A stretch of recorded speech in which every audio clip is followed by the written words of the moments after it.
I'm a chemist from Northern University, graduated with a chemistry degree in '71. Most of my career I spent in doing atomic spectroscopy. Years, most of it has been in research and development focused on atomic absorption. Things as varied as building hollow cathode lamps. I worked to help develop Smith-Heffier background correction for atomic absorption. Been involved in the design and development of graphite furnaces and hydride generation systems for AA systems. So a little bit of background, give you a little sense of who I am. And we'll start with right in with the presentation, if you will. Well, when you look at which instrument you need or what technology you want to use for determining mercury in different species, you'll find that there's an awful lot of regulations controlling the monitoring of mercury. And quite often you can look at the method itself to find the technique that's involved. This table that's presented here shows you analytical methods that are provided from diverse sources such as the EPA, the European norms, and the ASTM methods. Define, based on those methods, a type of technique to be used. I'd like to add a little bit on atomic absorption, go through each of the techniques, and then we'll get into a little detail on the instruments themselves. Atomic absorption, just a basic view of it. What happens is electrons are hit with an energy source, typically light from a hollow cathode lamp, and electrodes are excited. Electrons are excited from the ground state to a higher energy level. When they're excited, they absorb this energy from the lamp, and what a detector monitors is a drop in intensity. That's atomic absorption. When you do mercury, it's and using atomic absorption, it's called vapor atomic absorption. Mercury is a unique element that has a high vapor pressure at room temperature. So it's been found to really be the most commonly used technique. It's been around for about 40 years. Detection rates are in parts per trillion. Has a typical dynamic range for atomic absorption of about 3 orders. There are a ton of analytical methods that are available in libraries to use to determine mercury via this technique. How it works basically is you start with a solution where you've pre-treated the sample to get mercury into the +2 valence. You read it with stannous fluoride. Stannous fluoride is a reducing agent. It reduces the mercury from +2 to mercury 0 valence. That is a liquid at room temperature, but as I said, it has a high vapor pressure, partial pressure, and it can be bubbled out of solution and carried by a carrier gas into an absorption cell. Typically goes through a desiccator first, and that absorption cell is put in the path of a typical spectrometer, AA spectrometer, and it's determined at 253.7 nanometers.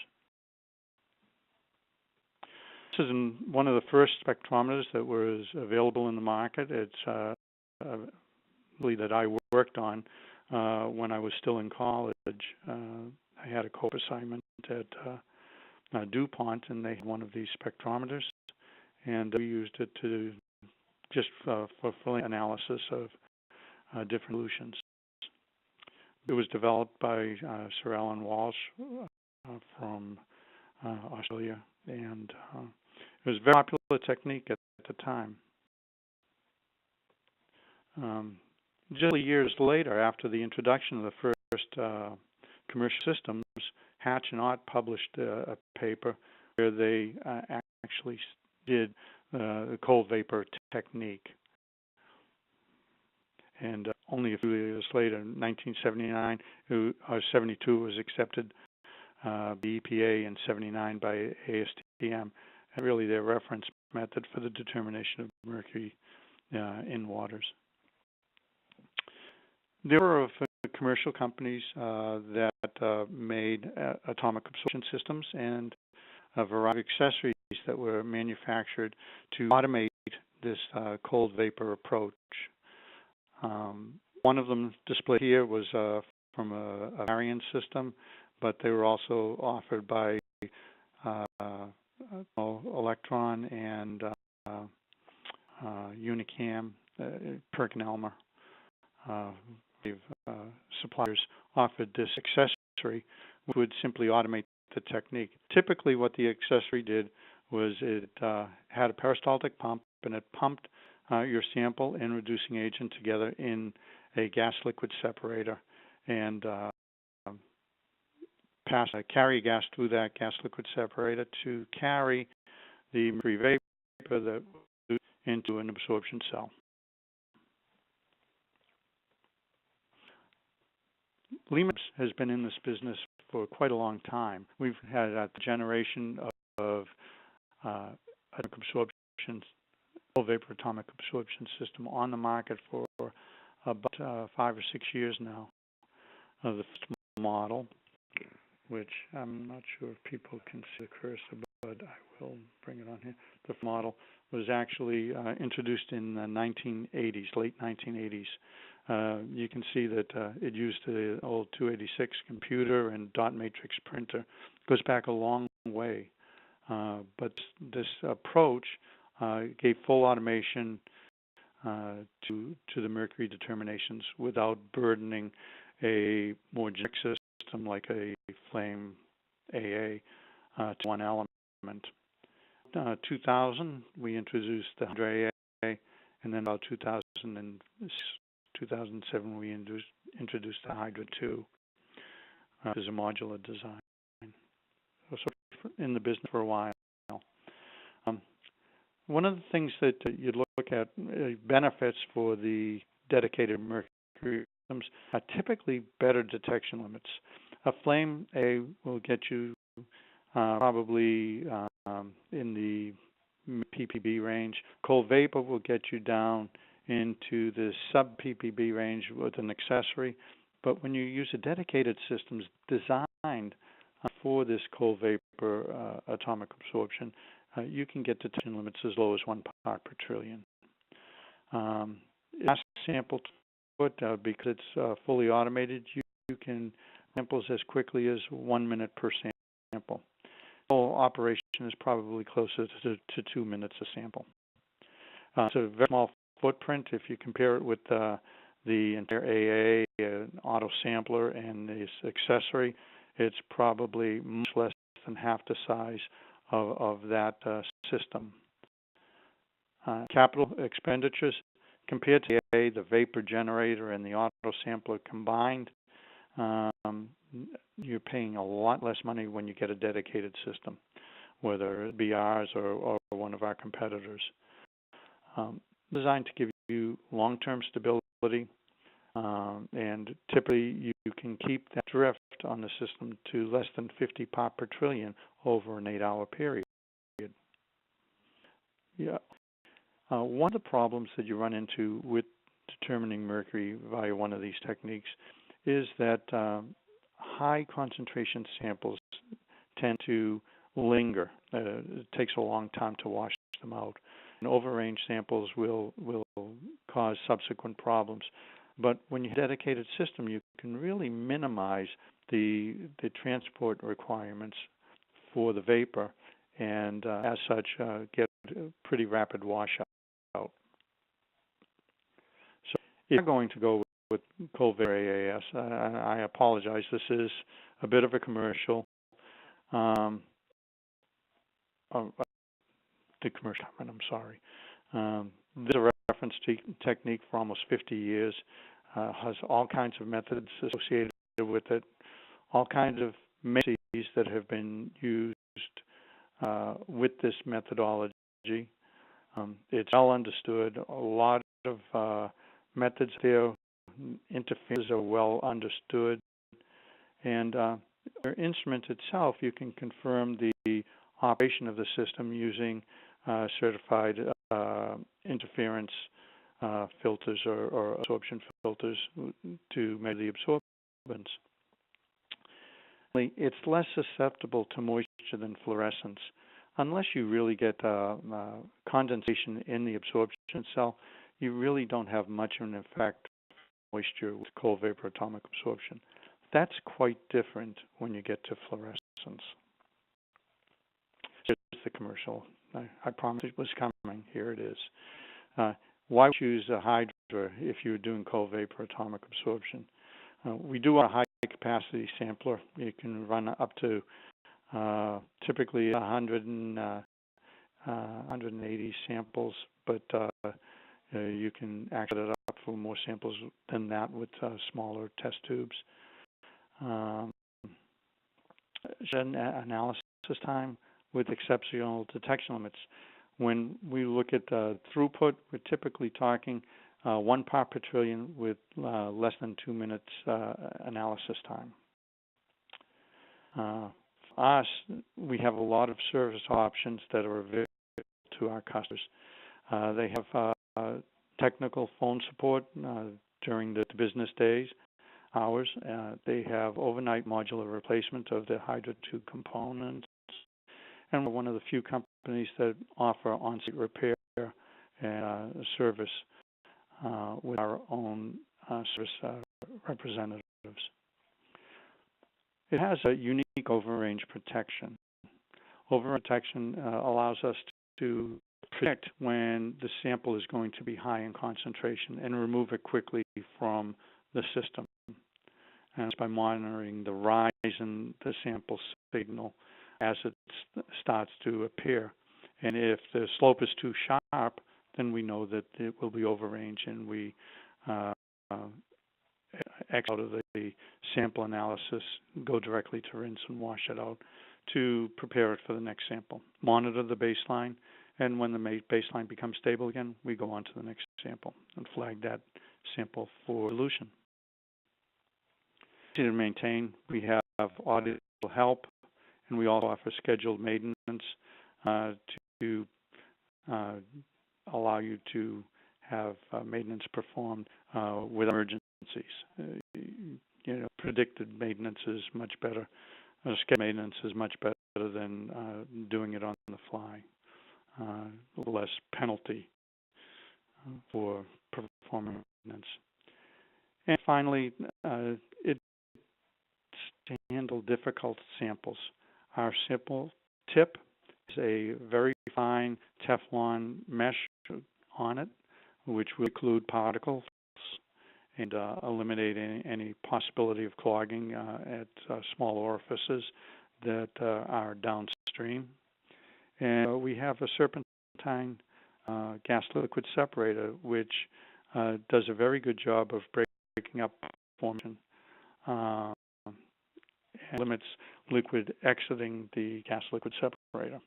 So I'm sorry for the commercial, but have to do that. To cold vapor atomic fluorescence, actually a two-step process. Basically, again, you're starting with an atom that has no bonds or anything. It's a ground state atom, free dissociated atom.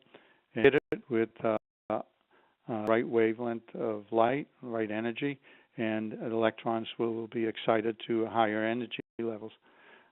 This is exactly the same process as in atomic absorption, but in measuring the drop in that energy, what we actually monitor is the rate of energy when that excited electron returns to a lower energy orbital. It will release energy that is exactly the same as the input energy in the case of Mercury.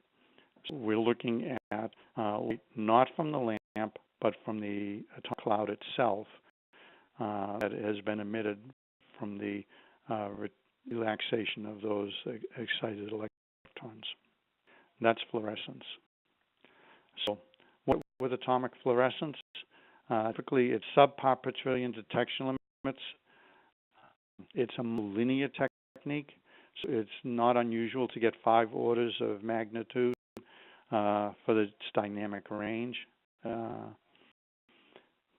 The option for preconcentration, and this is available on most commercial systems. They'll have the option to do it either by direct fluorescence or using preconcentration with a gold amalgamation.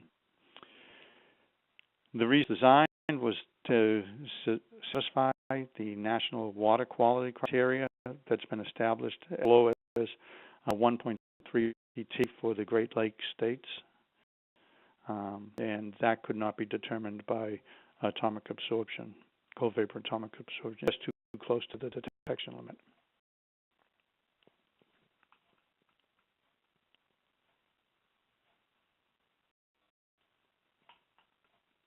So how does cold vapor work, atomic fluorescence work?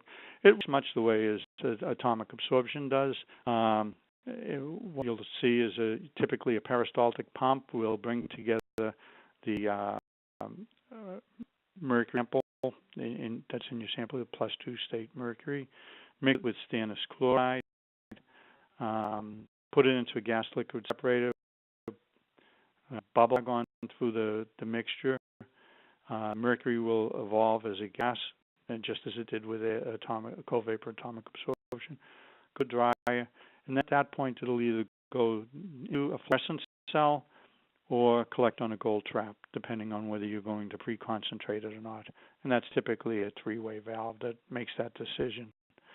You look at the right-hand side of the display.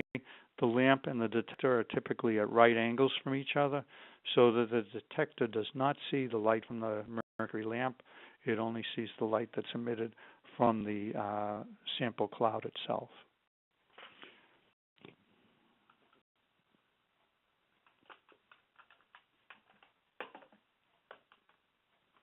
And this is the mercury quality criteria for the U.S.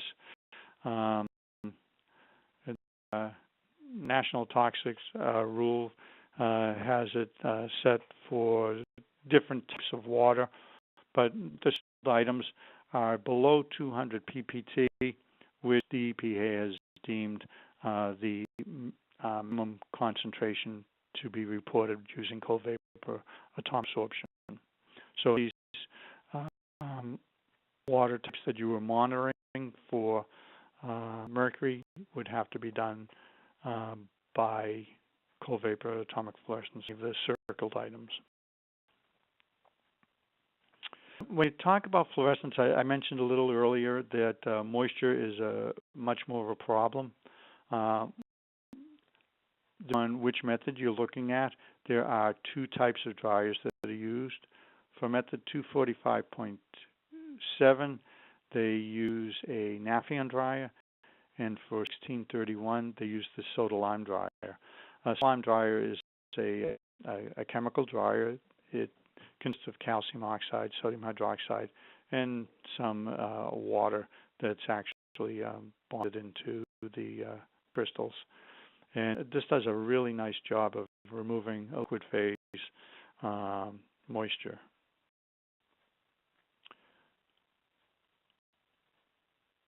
Two-stage drying. We use the lime, but we use the Nafion dryer, and we put them in series so that they satisfy both of the methods. The Nafion is typically a device where you have permeable membrane, and you the sample gas through the inner portion of the tube, and dry gas is passed on the other side of the tube outside the membrane, and then migrates through the membrane. It's a vortex material. Actually, it is a hydroscopic radical attached to the polymer, and it grabs the moisture from the gas stream, migrates it to the dry gas stream, and pulls it out. Many different types and constructions of these dryers available, and typically use one of the commercial products in their systems. For the limit and detection limits, people will go with preconcentration on the vapor atomic fluorescence systems. Basically, what happens is on this valve, it's expected to move the gas onto a gold trap. And typical gold trap has a straight either quartz, beads, or sand. And it's got a gold coating deposited on the surface of that material. As the mercury passes over it, it amalgamates with the gold and is held on the trap until it's heated. Once it's heated, the mercury is released, and it generates it shows an amplification because it's been pre-concentrated. The fluorescence detector system is absolutely identical to the direct fluorescence we showed earlier. This shows two of our gold traps. The trap is the one that we use for our gold systems for our fluorescent systems, and the extended range trap is actually used for a different device that we'll talk about a little bit later. But basically, the mercury bonds onto the surface until it's heated and is released at that time. On our access to the gold trap is very straightforward. The quarter turn on this door opens the mechanism, and the mechanism can be removed from the instrument, and there's just a screw that holds the gold trap in place. Rotating that thumb screw gives you direct access to gold trap. One of the things that people wonder when they're doing the gold amalgamation is how many traps they need. Originally, with the first method that was provided with this technique, 1631, it was a two-step process. People would typically do selection at one of several sites where they would set up a collection system, put their sample in stannous chloride in a bubbler. They would bubble argon in. They would dry the stream and collect the mercury on a gold trap. And this might go on at 10, 20 stations in a hood someplace because this bubbling step originally was dedicated to be, or determined to be 20 minutes. So a pretty slow step. Once they had collected the gold on the trap, they then moved the trap into the atomizer. And this now became the first of two traps. They would heat that trap, migrate the mercury to a second analytical trap, so that all the samples, when they run, came off the same trap, had the same characteristics.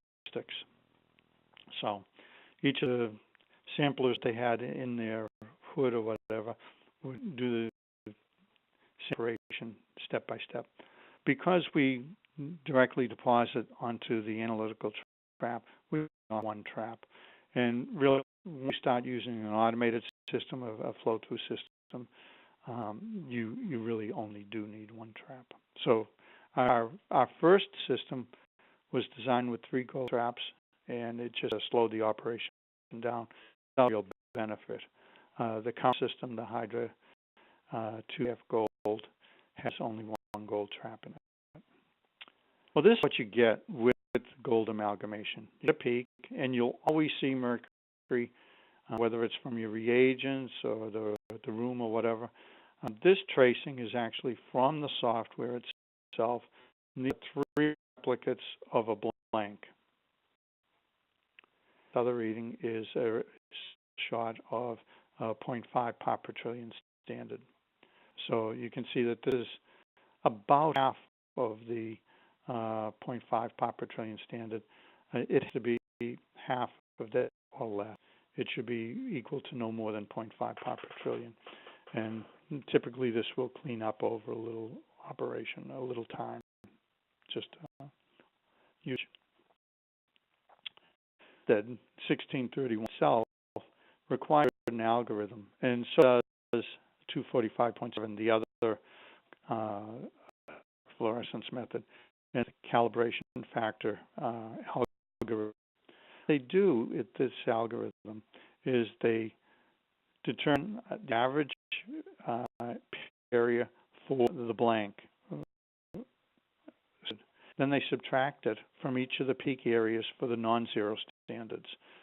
So it gives you a blank subtract intensity of each of your standards.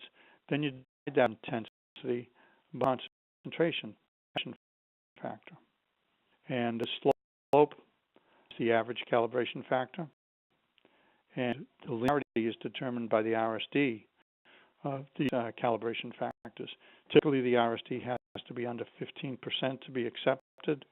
On the 0.5, it has to be plus or minus 25%, and the readback, this intensity off of the blank subtracted curve has to be less than 0.5 pt. So of the things that are required to get a satisfactory calibration curve. I'm not sure if I mentioned it, but the RSD has to be less than 15% on the calibration factors as well. This is actually what a calibration curve would look like. So it's a 0 to 50 part per trillion. This is a plot, and it is the average calibration factor, the RSD of the calibration factors. In this case, it's 6%. The blank, it comes back at about less than 0.2 p, and the recovery for the 0.5 standard came back reading 5.3, which is 106% recovery, acceptable criteria for a calibration curve. Now looking to do 1631, always to make sure that your analysis and prep areas are clean. Originally, it was recommended to have a clean room. Since then, they've looked more at having a clean bench, which can consist simply of a positive pressure enclosure. We have an enclosure with a fan that brings air in and puts it through a HEPA filter, brings it into enclosure, and basically pushes it out through available ports. That makes sense for the preparation of your samples and for the analysis. These can be large enough to fit your instrument inside.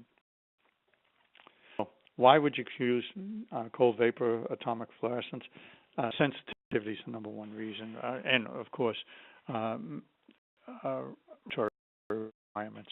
You're going to get lowered limits than you would with cold vapor atomic absorption.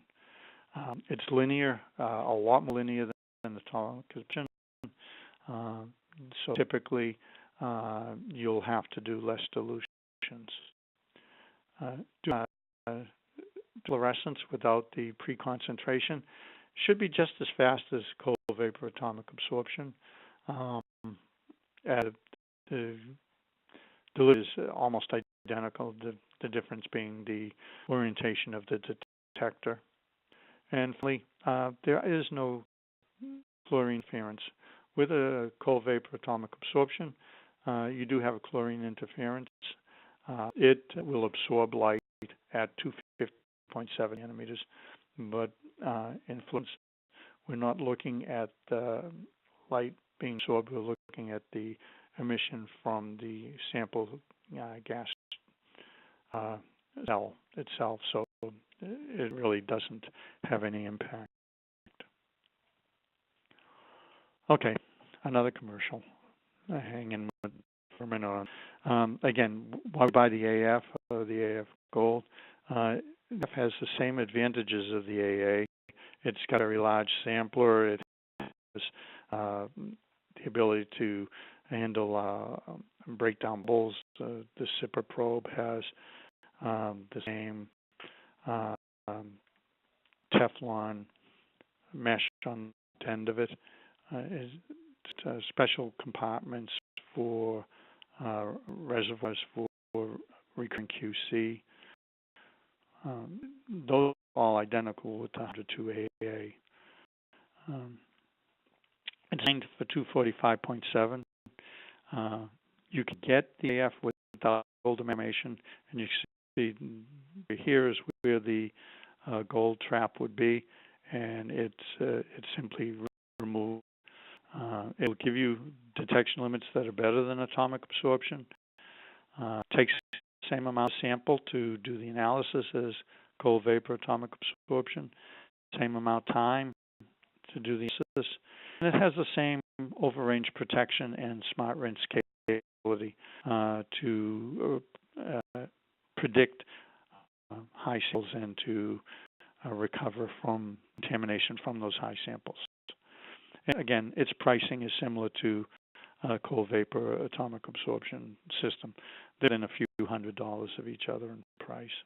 So that's different the AA and the AF. Decide to go with gold amalgamation, then you would need to have the gold amalgamator in it, whether it be ours or someone else's.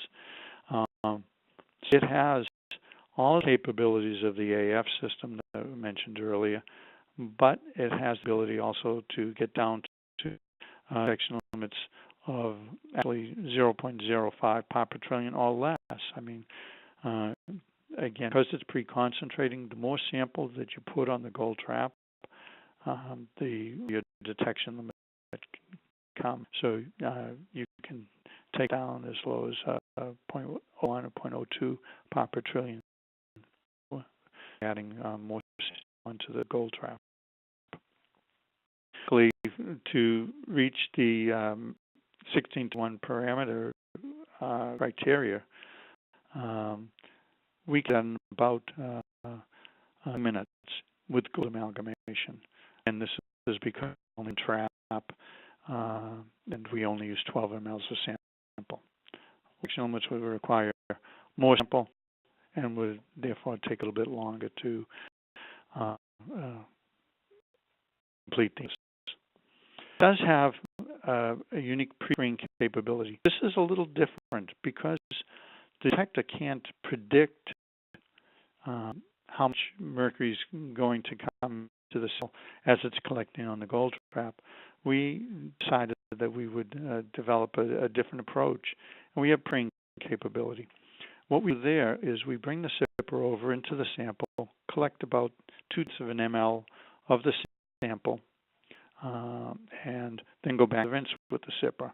As that sample migrates through the gas liquid separator, it will generate a of mercury. And if it's high, a threshold limit that we establish, then it will simply define that sample as overrange and mark it for dilution, move on to the next sample once the baseline is recovered. If it is lower than that threshold, then the sipper will go back into the sample and collect the amount of sample needed for the pre-concentration. So it's different than simply predicting this concentration based on the slope, but does protect the gold trap and the rest of the system from contamination from high concentration samples. This pre-screen takes about 30 seconds in addition to the analysis to complete. Still can be used as the AF was used to do simple fluorescence as well. The approach that we offer is direct analysis. Direct analysis doesn't do the initial step that cold vapor atomic fluorescence and cold vapor atomic absorption do with the reduction of the mercury from +2 to 0 valence chemically. Basically, compounds are not stable at high temperatures. So we can lay out a sample, put it into a boat, inject it into a furnace that's programmed to heat from basically room temperature to about 900 degrees. During the temperature ramp, what happens is the mercury compounds that are present in the sample will decompose and release volatile mercury species. Species go through a furnace, and the catalyst breaks down any of those species to free mercury. The vapor is then dried, moisture is removed from the stream, and the mercury is collected on a gold trap. Very similar to the one that we saw for the Hydra AFGold. That gold trap is heated after the sample has been decomposed, fully decomposed, and all of the mercury migrates out of the amalgamator, carried on a game into two absorption cells. One's a long path absorption cell, and the other one's a shorter path absorption cell to give us a little bit more dynamic range. And it's typically about 4 orders of magnitude that we'll get using this approach. What benefits of this approach? Detection elements, actually they're better than the reduction approach for solids. Turnaround time, because you don't have to do any sample preparation that might take 4 hours or more, you can get an answer quite quickly, typically in just a few minutes. It's calibration, because it's not dependent on different reagents and dilutions. The calibration is much more universal and can be used for different types of matrices with limited modification to the analysis protocol. Typically, just in temperature and times are all that are required to bring quite different matrices on the same calibration curve. And it's a little bit of green chemistry here. There are no hazardous chemicals used, and there's no hazardous waste produced. So when you go to some of the other techniques, you might be using concentrated mineral acids and strong oxidating solutions. And there's none of that in this case. And finally, there are a couple of interferences that are known for the reduction techniques, and they don't occur with this approach. That come immediate to mind, the interference of gold in your solutions impact the production of free mercury, and the iodine. Iodide. Those will keep the reduction step, and because this is done by thermal decomposition, they do not impact this approach. Where's it most useful? I mean, certainly in solids, it's terrific. Sediment sludges. Basically, if you have a homogeneous sample, you'd simply weigh it into the boat and run it on a calibration. Things coal and cold combustion byproducts like fly ash can be analyzed directly. Fish, foods, feeds, plants, tissues, or maybe a little bit more difficult because they typically can be quite high in mercury, and that becomes a bit of a problem. There's really not a way with thermal decomposition to do a dilution effectively. And finally, difficult to digest samples. If you've got a sample that you're trying to reduce the mercury in and you don't know whether it's in the liquid or in the solid, then you don't know whether you've got an answer. But with thermal decomposition, you know the mercury is released. And again, the known interference is a chemical interference. The iodide and the gold interferences are cases that just aren't impacted in this method, this approach. It was early work that we had done, and this shows you a liquid calibration curve and where the points fall for very different matrices. Oyster tissue, whole samples, dogfish, sediments, they all fall pretty much on the calibration curve. Looked at different types of matrices, and the average were typically plus or minus 10%, which was, done actually in an afternoon. Very to on different types of samples without a lot of prep work. The thing you have to keep in mind is calculating detection limits. Compare it with the reduction techniques. They're all reported in concentrations.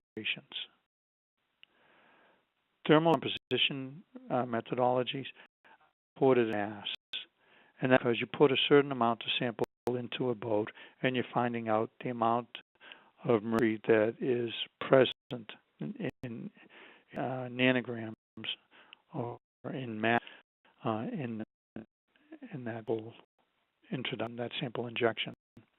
So you want to do a concentration detection limit. You have to base it on the sample that you're going to inject. So if you're going to inject, say, 0.2 of a gram, and detection limit was would be like 0.00 nanograms, then you would divide the result in your mass of mercury by the mass of the sample that you injected to get a concentration.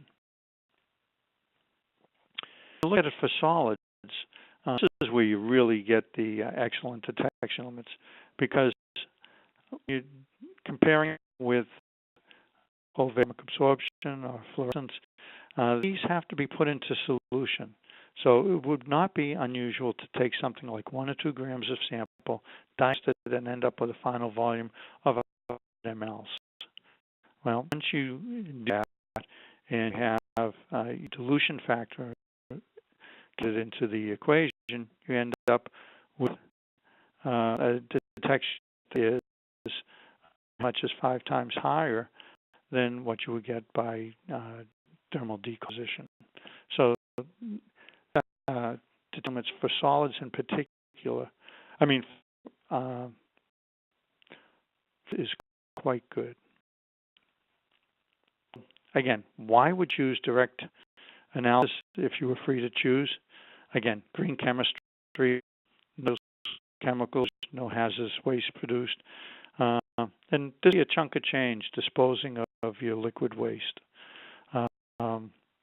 Short analysis time results. If your results are critical, if you're holding up a process until you know the result of an analysis, then you can do a lot quicker with direct analysis.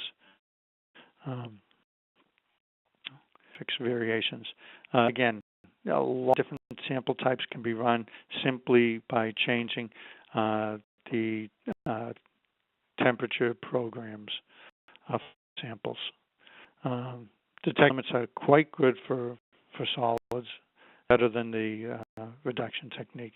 And again, the known interference benefit. If you happen to be running a sample that has iodide, a lot of iodide in it, or gold in it, then it's a good way to go. So, why would you choose the Hydra C to do this analysis? Again, this column is what you'll find from any of the people who offer direct analysis. Pretty much universal calibration. You get accurate results without digestion, and it's good for a variety of matrices. No hazardous waste, no toxic waste, no hazardous chemicals used, and it's fast. Everybody's going to say that. We different from competitors. Maintenance is easy. We have step-by-step audio-visual help to guide you through the maintenance, and tell you when the maintenance should be done before it's causing you a problem.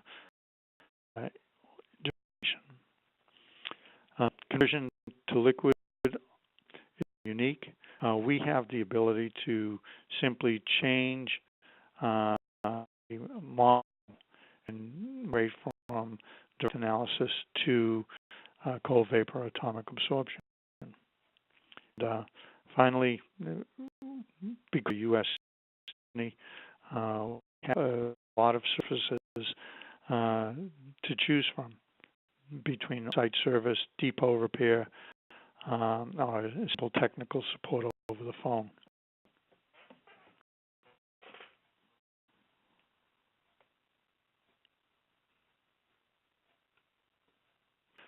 Platform. We have basically 4 configurations and look quite similar. The AFGold all have the same bottom component, the sampler, the pump, the gas control module, and the separator. The spectrometers between the AF systems and the AA, and then when you come to the high C, it's the sampler action changes, and again, instead of gas control and a pump, we have a furnace module. And it turns out that the optics between the and AA are identical. So into the real question, which for our customers, they decide, are they flexible on methodology?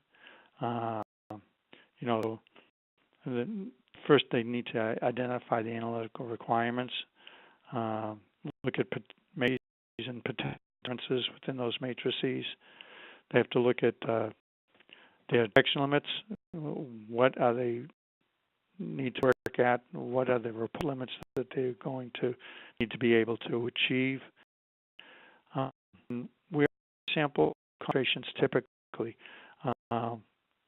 depending on what they know the concentration of the samples typically to be, that can drive them one way or the other. In terms of number of samples becomes a key player.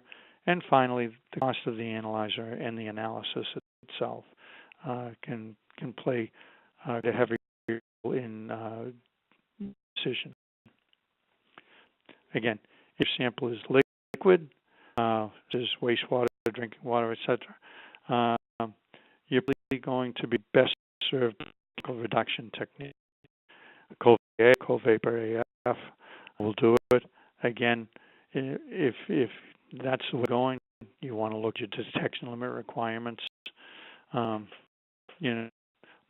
vapor AF systems will report a detection limit of 2 to 5 ppt, maybe 1 to 5 ppt, and the cold vapor fluorescence be perhaps magnitude lower.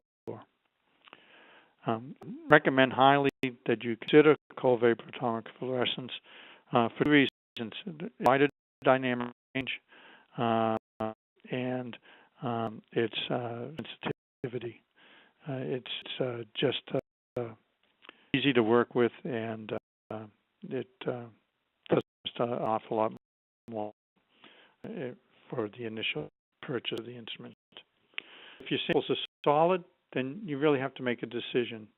Do you want to digest it or thermally decompose it? A lot of laboratories have all of the equipment in place for doing the digestions. They have hot box, they have like pipetting tools, etc., to get out the digestions. So if that's the case, you may want to continue with reduction as your approach, simply because it will save you probably about $1,000 versus a direct analysis system. Another consideration is homogeneity of your sample. The analysis approach is limited to about 1 gram of sample, and I would actually say that is a physical limitation. More often than not, you're going to put in a sample that's about 2 of a gram sample. So if it's not homogeneous, you may have to run several samples and determine, just how precise that measurement is.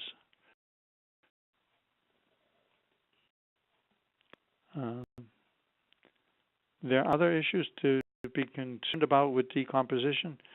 One of them is flammability of your sample. You're taking temperatures and you're taking a sample that may be flammable, putting in an oxygen atmosphere. So you have to be very careful to avoid explosive conditions. They depend very significantly on the flash point of your self and on the program you define as the amount of sample that you inject. So for flammable samples, we tend to inject a much smaller quantity of sample. Again, homogeneous, it's not homogeneous, then your precision will suffer. And finally, suitable concentration. With reduction approach, you always have the option, if it's concentrated a sample, dilute it. A solid sample that hasn't been digested and you're doing by thermal decomposition, you really don't have a way to dilute that sample. So all you can do is put less sample into the boat and analyze that. When you do that, you migrate much of the analysis error from the analyzer to ones that you're going to weigh your sample into. Then you also make that sample less representative as less and less sample is injected. Again, will the analysis technique handle my sample matrices with cold vapor atomic absorption and cold vapor atomic fluorescence techniques? The interferences are well known and well understood. Eventually, you can control those interferences by proper digestion or simple dilution of the matrix. Deposition, you don't have to put the sample into solution or chemical convert mercuric ions, but there are other things that are in your sample that may be detrimental to the analysis, such as sulfur and halogens that will act the catalyst material, and these tubes won't last quite as long with high concentrations of these materials present in your samples. And finally, moisture. If you've got a lot of moisture in your sample, that's got to be removed without boiling from the sample, which means that you need longer drying times, and that may extend your analysis time significantly beyond 5 minutes of sample. For each milligram of mercury, of moisture that you have in your sample, you have to allow 0.7 seconds of drying time. So if you have 100 microliters of liquid in your sample, then you're going to require at least 70 seconds of dry time.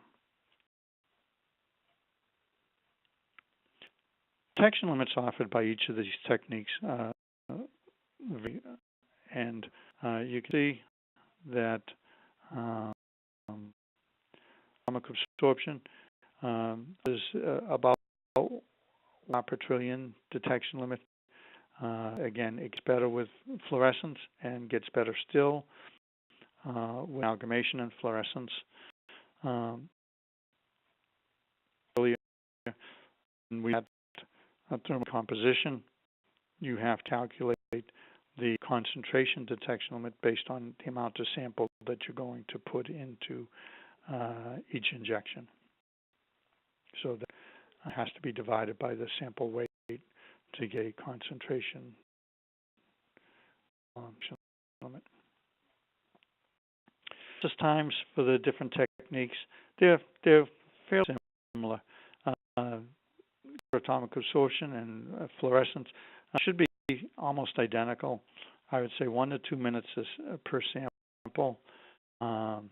if you're going to use the pre-concentration approach, we say 3 to 5 minutes a sample.